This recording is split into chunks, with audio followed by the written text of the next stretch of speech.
Oh, yeah, that's good stuff. Ladies and gentlemen, I am currently on the road, but I am going to be sharing a clip with you guys. And this is an introduction, a short intro to the clip. And yes, I am documenting the trip that I'm currently on. I'm traveling internationally, and I will be putting out a video.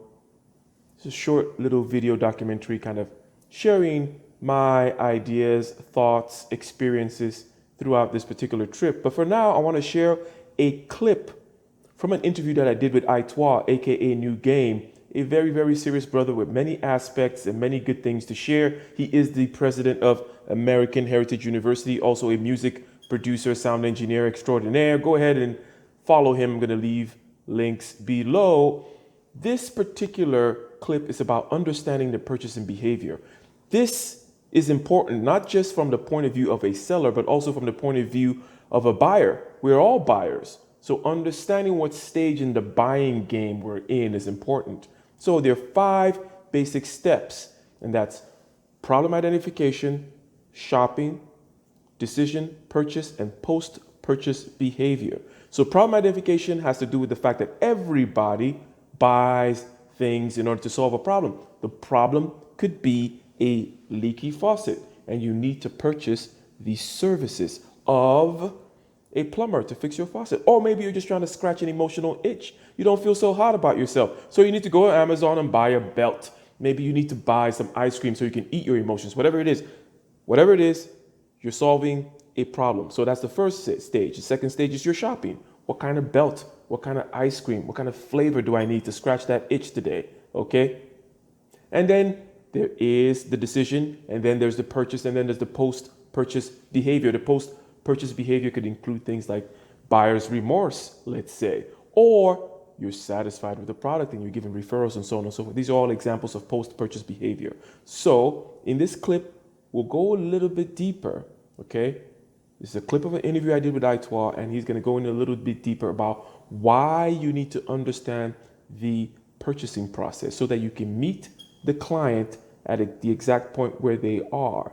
You do not want to bake the cake before you mix up the ingredients.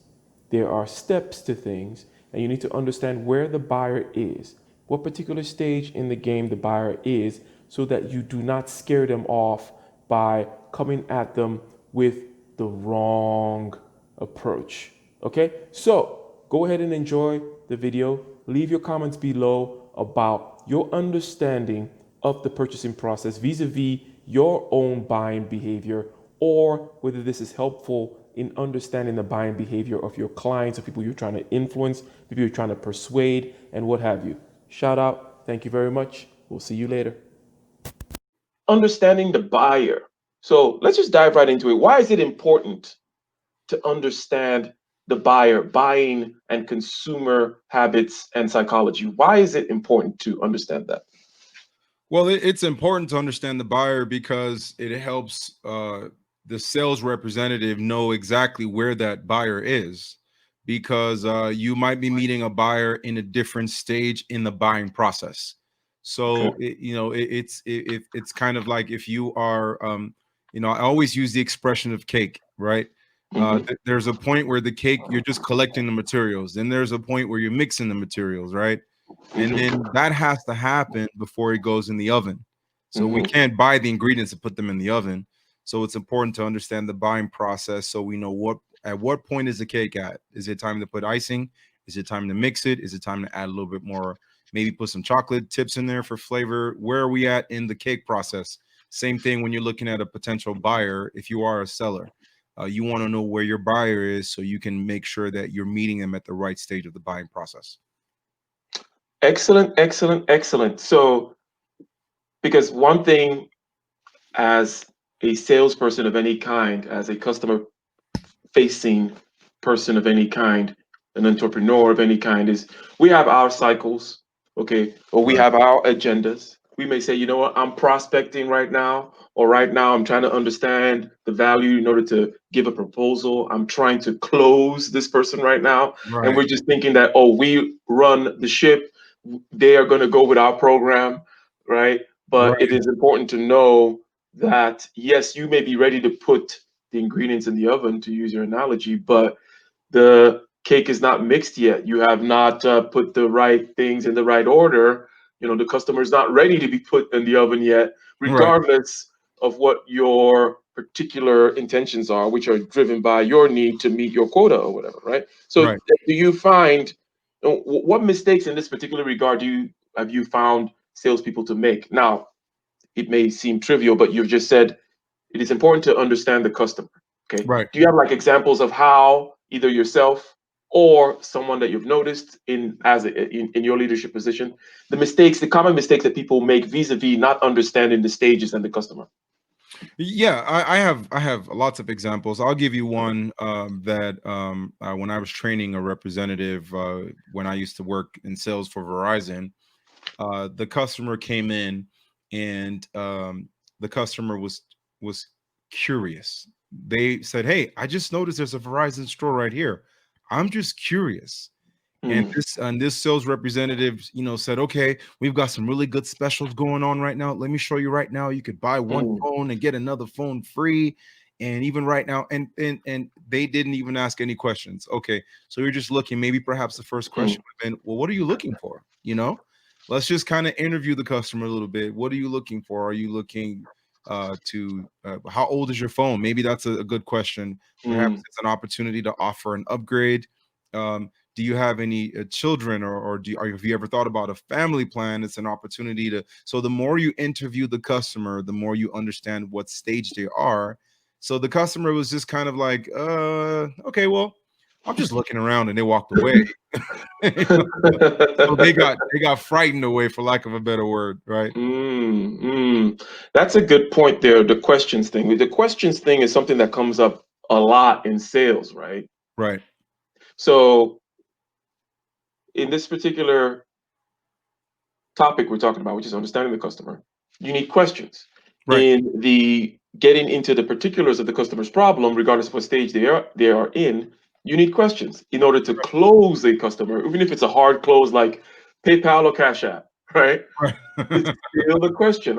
Questions are very, very important. And again, this is something that a lot of, especially the introvert types, tend to think, oh, but I don't have all that small talk skills and so on and so forth. It's like, no, you just have to be able to be curious and ask the right questions. The guy came to you and said, and also be relaxed. Oh, in your particular example, right? The guy comes and says, I'm just curious. And I'm like, oh, you're curious, right?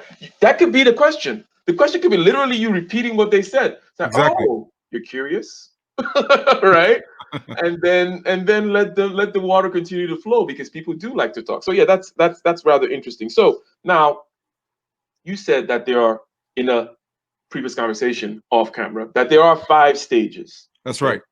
and these five broad categories that we can use. Would you want to introduce us to those five stages? Yeah, definitely. The first stage, it just flows right what we're talking about is what we call the problem identification, meaning that your customer, if he said, let's go back to that Mm, one customer, I'm curious.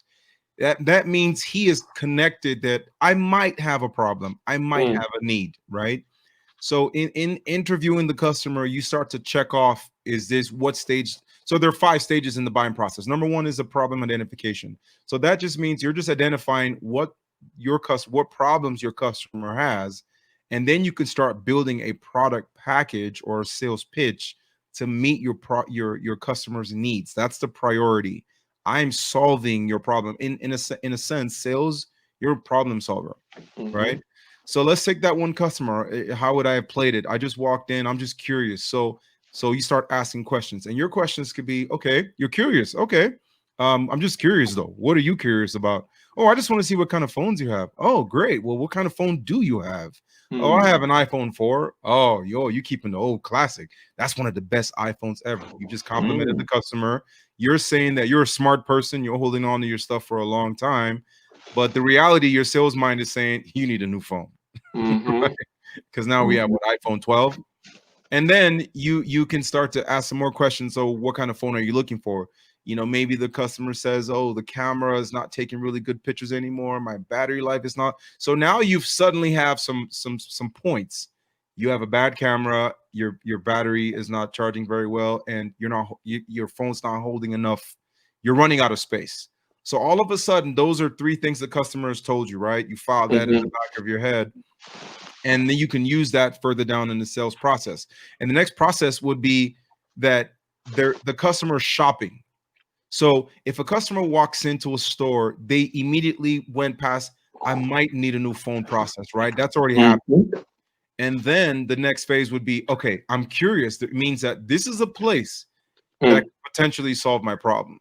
Mhm. Now, this is where, as a salesperson, this is where you make your best impression, because the next phase would be the decision. I'm going to choose where I'm going to go. Mm. So, for some of us, some of you on the chat or listening to this, you've heard of Costco or Sam's Club, and people would choose to go to Sam's Club or Costco because they get a better bundled deal, right? And that's because they've made their comparisons. They've done their research. They found out that, hey, a pack of 4 toothpaste at Target, I mean, a pack of 4 toothpaste at Sam's Club or Costco is cheaper versus going to Target, buying them one or buying 4 pieces. So your job as a sales representative is to help them in that third stage, which is, where am I going to make this? Where am I going to solve this problem that I have? So step Mhm. one, I have a problem. Step two, I'm going to look for where I can solve this problem. And step three, I found the place. So you have to pay attention to what phase is the person. The person walks in. They told me this is a Verizon store where I can get my phone. They've already gone past stage one. They've already gone past stage two. They're at Mm. stage three. They're here to buy.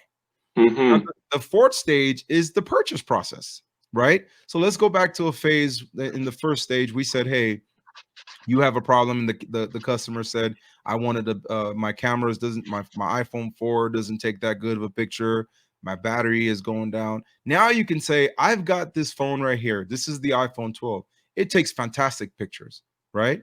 And it's got a 12-hour battery life, and they come now with at least 256 gigabyte of space. Mhm. So unknowingly to the customer, you've taken their needs and what they said was their problem with their current phone, and you have tied a product to solving that problem. Okay. So that's stage four. Now you've said, I know what you need. You've done your research, you've looked at different stores, and now you've chosen my store, which is the third phase. And now this is where your sales skills go to work, which is the stage where you're selling something to the customer and they're buying that product. Okay. Mhm. Now, in this phase, this is where you have to be, we could talk about closing, we can talk about add-ons. So I see that you have taken good care of your phone. Maybe when the customer brought out their old phone, you noticed that it was in the case. You say, Mm. you look like someone that takes really good care of your stuff because you've had that iPhone for years, right? So I think you definitely need a phone case. And you might want to get a screen protector because some of these phones, they're not as strong as the ones that you have. What you're doing, you're reinforcing to the customer, you're a smart man. You kept your phone really good. You make good decisions. So I'm here to help you to continue making those good decisions. So when you suggesting all the add-ons, now you're saying, hey, you need a screen protector so you can keep your phone. It doesn't last as long as the other ones. You need a case to carry it in case it falls, things like that. So that's where you start making add-ons by first interviewing the customer in that first stage. Now, the last stage of the buying process is one that is often misunderstood. This is, I mean, the name of this phase is called the post-purchase behavior. What Mhm. that means, I want everyone listening to this, just think about the last time you bought, I don't know, a phone, a car, maybe a new gadget or something, and you notice that you'll find yourself telling someone, maybe you take a picture on social media, hey, just got a new fill in the blank, or you come home and you're telling someone what you did. That is called a post-purchase behavior. It's your way of solidifying the decision that you just made. There's often a little bit of guilt. Mm. A little bit of guilt says, gosh, did I get the right deal? Was that salesman too smooth? Did I really need this extra case? So the worst thing you want to do as a salesperson is to say, you have made the best choice today.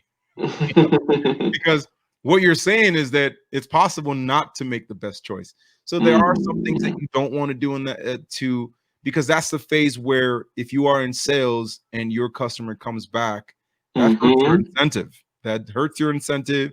It hurts your overall numbers. It hurts your performance. So how do you do that? You make sure that the customer give the customer a variety of things that they can immediately do with the new product. For example, he just took the phone. Maybe his previous iPhone couldn't record videos in 3D. So when Mhm. you're showing him the phone, I'm going to show you something really cool. And then you demonstrate the phone, right? And that suddenly gets him excited to do something that he hasn't Mhm. been doing Okay. before. If not, it's just going to be okay. I've got my new phone. I'm just making calls and sending text messages like I was doing yesterday. And Mhm. then all of a sudden, a week later, someone's gonna come see you back at the office and say, "Yeah, I think I'm gonna stick with my iPhone 4." So you have to make sure that you show them as much as the product can do. Never leave them looking for the manual. Never leave them not understanding how to do a few things, because that discourages the post-purchase behavior, and that could encourage a return or an unsatisfied customer. And we have a saying in business: one happy customer can bring 10 other customers. One Mhm. unhappy customer you could lose like 100. so Yes. so you have to make sure you take care of that phase, because we're so caught up in I've got the customer, I've sold them. How many times do we have a friend or relative that buy something and they come home and maybe they bought a car, and then you say, "Oh, nice car. How do you open the trunk?" "Oh, I don't know." "Did they set up your phone on the Bluetooth?" "Oh, I don't know." And they start feeling uncomfortable. So as a Mhm. salesperson, you have to make sure your client, your customer or client leaves you very satisfied and knowing that they have made a good decision, and that will encourage them sharing it on Facebook. That's why you'll see someone get a new phone, they come home, they want to take a picture, they want to post, they're excited to use all the new features. So the more you can show them about that new product, the longer they, I mean, not I don't want to say the longer, the more you show them the product and all the new features, you're Mhm. promoting a better post-purchase behavior versus the other the opposite, where they don't feel satisfied or discouraged, and then they come back to see you, and that's never good news for a salesperson. Unless So, it's a referral, right? good. Yeah,